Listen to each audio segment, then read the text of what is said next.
Estamos hoy sin público presente aquí en los estudios de M750, pero atención que jueves y viernes estaremos recibiendo al público a las 8 de la noche en el Auditorio Caras y Caretas, que está en la calle Venezuela 330 de Buenos Aires.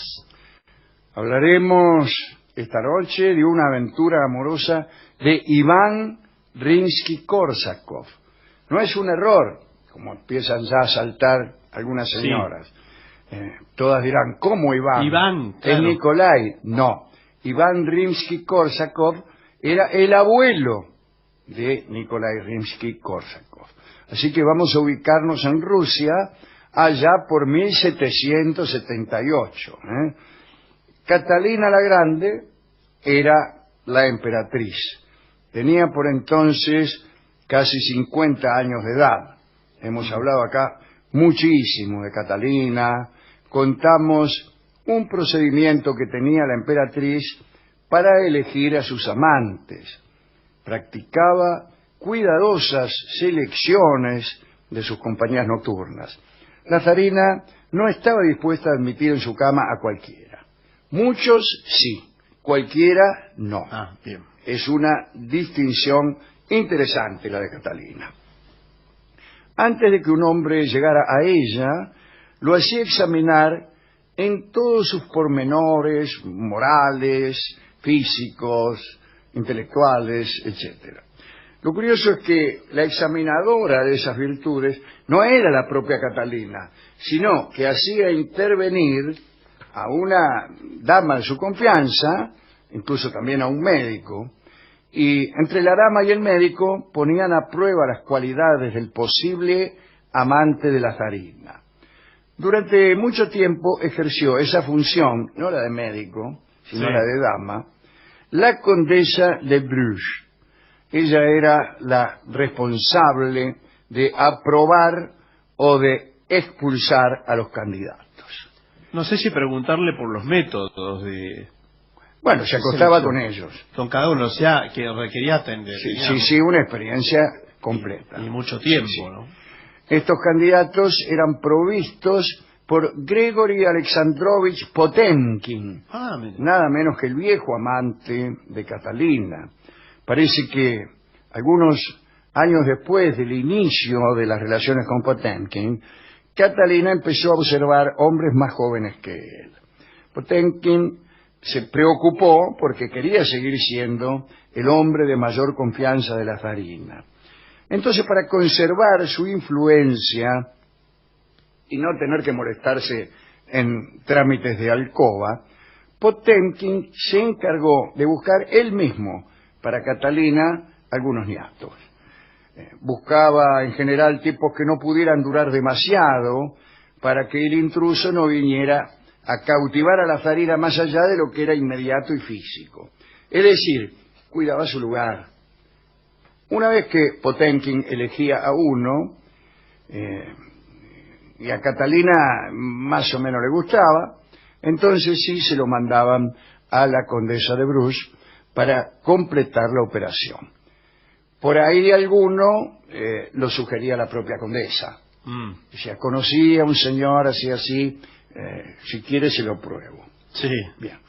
Por esos días de 1778 había sido expulsado el amante Simón Forig y se pensó para Catalina en el sargento Iván Rimsky-Korsakov, que era el abuelo del compositor. No en ese momento. No, claro. Iba a ser luego el abuelo. Ya lo sabemos nosotros con el diario del lunes. Claro.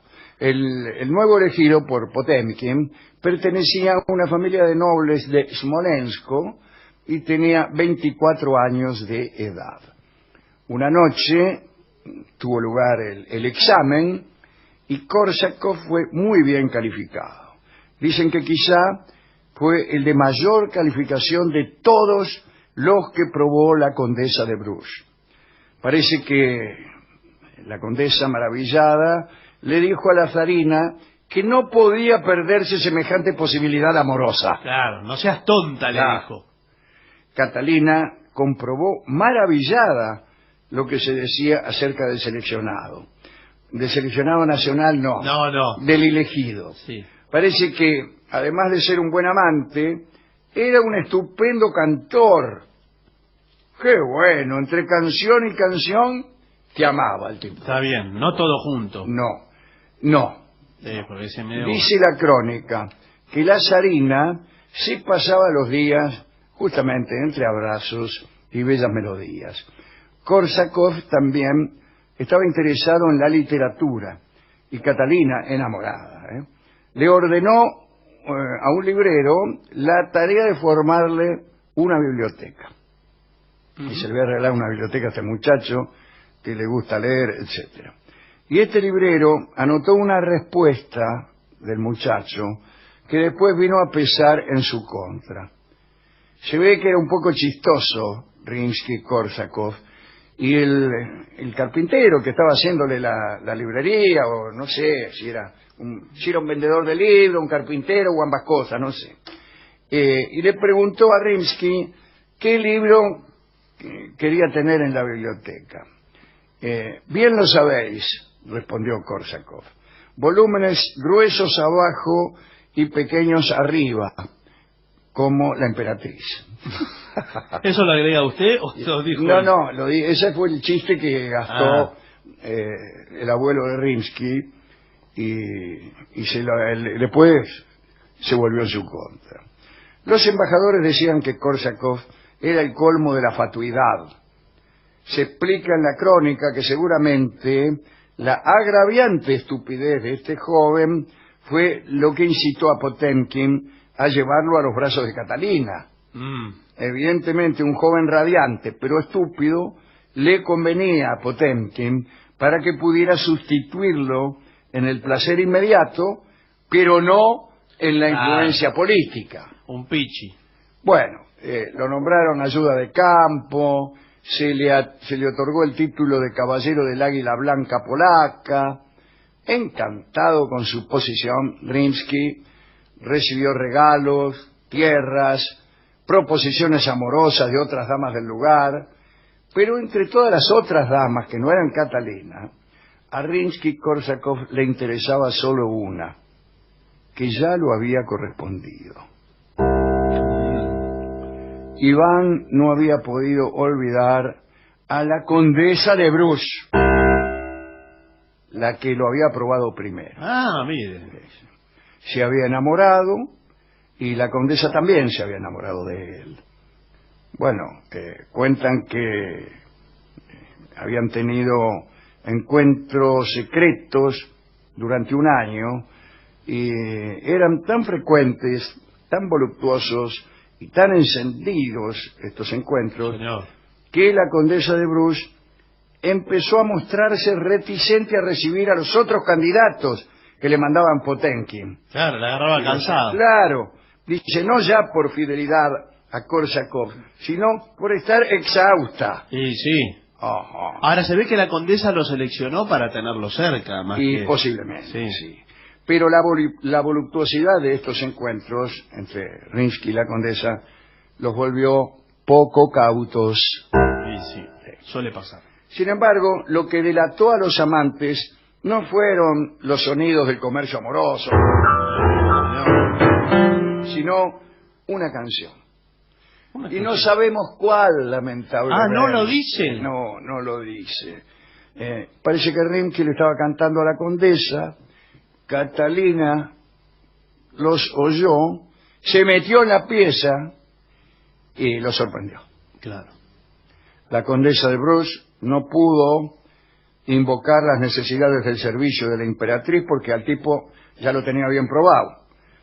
La condesa fue desterrada a las regiones más heladas y obligada a trabajar en minas, contrariamente a lo que había hecho antes. Sí. Nada más se supo de su vida. Su lugar fue ocupado por la señora Protosova, una nueva probadora de hombres. Iván Rimsky-Korsakov, tras una fuerte pena de azotes, fue también desterrado, pero a regiones más benévolas. La verdad es que Catalina un poco arrepentida con el castigo, lo echó, pero con una generosa asignación. La razón que se impuso para el exilio, para que no se hablara en la corte, ¿no?, de los amores de Catalina, fue incompetencia como soldado. Eso. Su historia se vuelve difusa hasta que su nieto vino a recuperarlo como abuelo famoso, ¿no? Esta es la historia de Iván Rimsky-Korsakov, que por lo menos cantaba bien. Claro. ¿A quién quiere dedicar esta historia de amores a prueba? Y a la condesa seguro. A la condesa seguro. A Potemkin también. A Potemkin. También, porque el pobre quedó ahí relegado. Al nieto del protagonista, desde luego, sí, al que conocemos todos, ¿no? Y vamos a escuchar entonces una composición del nieto de Iván, de Nikolai, que es muy, muy famosa porque se utiliza mucho para ilustrar, como música de fondo, y es El vuelo del moscardón. Y curiosamente El vuelo del moscardón pertenece a una ópera que se llama El zar Saltán, y ahí uno de los personajes se convierte mágicamente, para espiar, yo creo, en un moscardón. Y creo también que hay una escena, que no sé cómo la habrán resuelto, en donde el moscardón vuela detrás de un barco donde va la protagonista, y esta es la canción que suena.